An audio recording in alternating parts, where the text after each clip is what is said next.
का जो है बजट पेश किया है, कैसे क्या कहेंगे? मेरा अपना मानना है कि सरकार अभी भी डिनायल में है। सरकार अभी भी समस्याओं को सुधारने की तो बात छोड़ दीजिए, स्वीकार करने के लिए भी तैयार नहीं है। इस बजट में ऐसा कुछ नहीं है जिससे उपभोग बढ़ेगा। इस बजट में एग्रीकल्चर, कृषि के लिए कुछ नहीं है।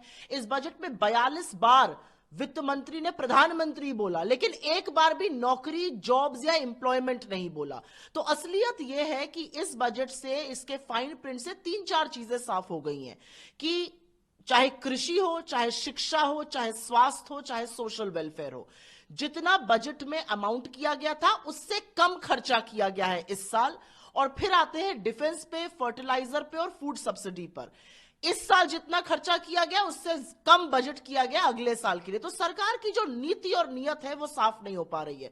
और रूरल सेक्टर में, कृषि में और ग्रामीण क्षेत्रों का जो दर्द है वो साफ बयां हो रहा है। सरकार ने 60,000 करोड़ रुपए आवंटित किए थे मनरेगा के लिए, खर्चा 86,000 करोड़ करने पड़ रहे हैं और उसके बाद भी सरकार मुगालते में है। मेरा अपना मानना है कि ना कृषि पर, ना रोजगार के सृजन पर और ना आम आदमी के लिए इस बजट में कुछ भी है।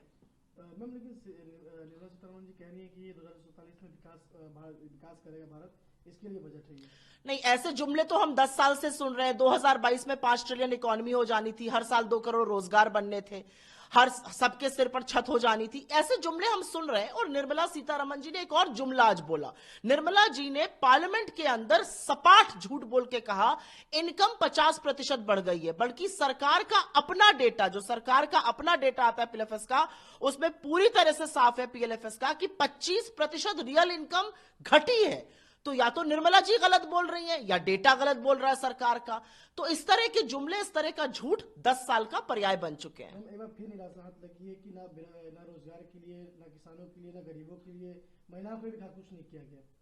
बिल्कुल, बड़ी बड़ी बातें हैं लखपति दीदी और इन सब चीजों की। असलियत यह है कि महिलाओं का सबसे बड़ा दुश्मन महंगाई होता है। असलियत यह है कि महंगाई के चलते एक औरत एक रोटी कम खाती है रात को कि उसके घर के बच्चे खा लें। उनके लिए क्या है इस बजट में? महिलाओं के रोजगार के लिए क्या है इस बजट में? असलियत यह है कि ना कृषि के लिए, ना रोजगार के लिए, ना युवाओं के लिए कोई बड़ा विजन ही नहीं है, कोई बड़ा बजट ही नहीं है। और ये 10 साल से जुमले हम सुन रहे हैं, उसमें एक और जुमला ऐड हो गया। जो नियत और नीति है वो सरकार के आंकड़े दिखा रहे हैं कि आप कृषि पर, आप स्वास्थ्य पर, आप शिक्षा पर, आप सोशल वेलफेयर पे पैसा काट रहे हैं, पैसा कम खर्च कर रहे हैं। और अगले साल के लिए भी food subsidy, fertiliser subsidy, defence तक पे खर्चा कम करने की बात हो रही है। तो ये किस तरह से विकसित भारत का बजट है, ये शायद सिर्फ निर्मला जी और जुमलेबाजों की टोली ही बता सकती है।